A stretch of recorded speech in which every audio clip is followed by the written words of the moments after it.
française ou d'ailleurs, la République, c'est toujours une construction, pour ne pas dire un combat. Jamais, jamais le partage du pouvoir entre des citoyens responsables et libres n'est une opération simple. Toujours, la tentation de récupérer d'une façon ou d'une autre un pouvoir plus concentré, plus partial, moins réparti, un peu moins juste. Cette tentation existe toujours. Elle peut exister pour moult raisons. Elle peut exister pour des raisons économiques. Elle peut exister pour des raisons nationalistes.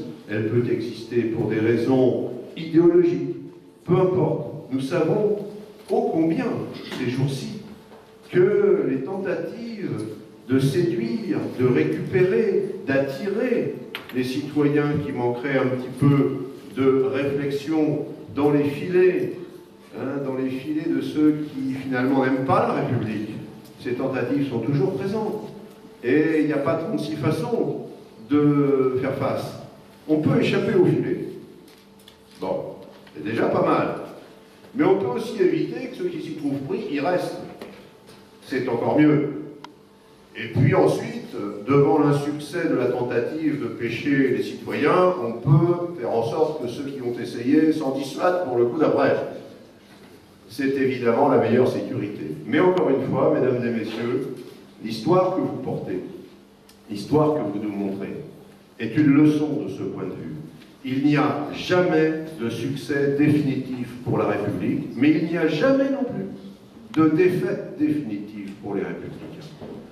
Les MHRE comptent en moyenne 150 membres, un CA de 15 administrateurs qui se réunit une fois par mois, et nous nous retrouvons 2 fois dans l'année avec l'ensemble de nos adhérents, fils et petits-fils de républicains espagnols, mais aussi de sympathisants, épris de liberté, qui nous soutiennent et nous encouragent à poursuivre nos actions de recherche et d'information.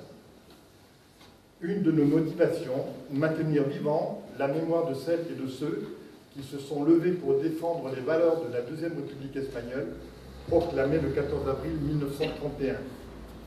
Ils voulaient défendre leur République contre Franco et sa bande de généraux factieux qui n'ont pas accepté le verdict des urnes et qui ont déclenché le coup d'État du 18 juillet 1936 avec la bénédiction de l'Église catholique et les riches propriétaires terriens. Ceux-ci d'ailleurs n'ont pas perdu leur privilège jusqu'à sa mort, il y a quelques mois.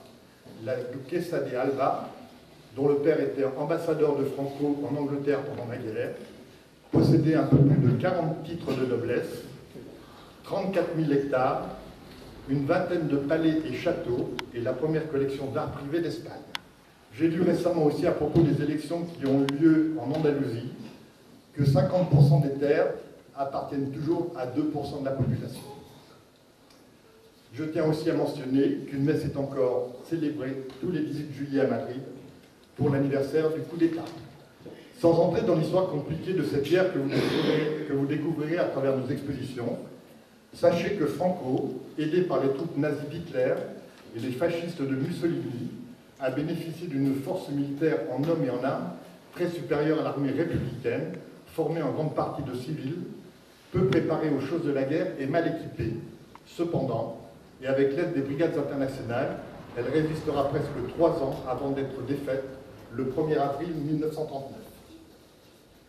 Cette guerre d'Espagne a été une véritable tragédie pour les perdants, les républicains, appelés les Rouges, los Rojos.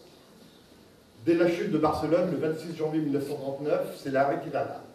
Et plus de 500 000 personnes passeront la frontière française entre février et mars dans des conditions difficiles.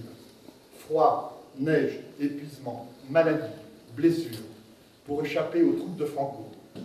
Elles seront reçues par les autorités françaises dans des conditions déplorables et parties dans des camps de concentration dont un au moins doit vous être familier, celui d'Argelès-sur-Mer, qui accueillera plus de 100 000 réfugiés prisonniers sur la plage. La plage, le camp, c'était 3 côtés fermés par des barbelés, le 4e ouvert sur la mer. Rien n'ayant été prévu pour leur accueil, ni abri, ni sanitaire, vous pouvez aisément imaginer leurs conditions de vie. Parmi ces réfugiés, ces prisonniers, nos parents et grands-parents ce qui veut dire que cette histoire n'est pas très ancienne. La majorité de ces réfugiés, exilés mais aussi apatrides, puisque Franco leur avait retiré la nationalité espagnole, ne voulaient surtout pas retourner dans une Espagne sous Franco.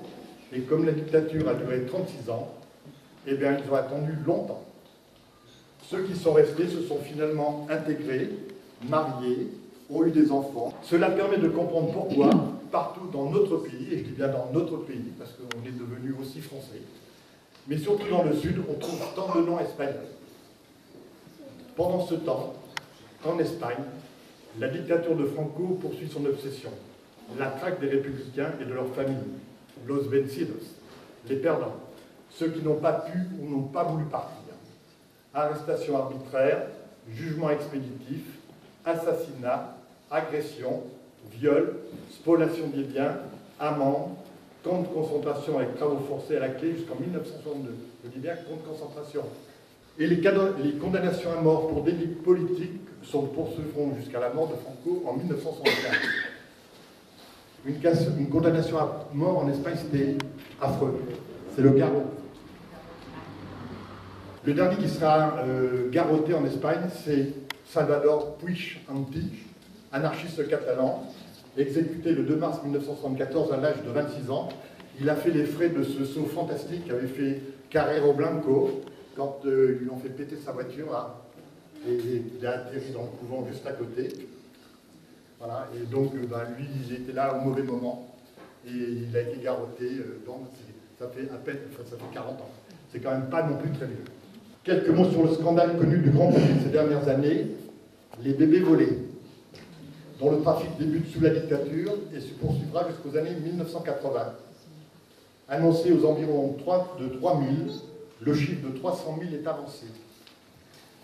Il est encore difficile à vérifier, mais ce qui est sûr, c'est que pratiquement toutes les demandes de recherche actuellement sont archivées sans suite en Espagne.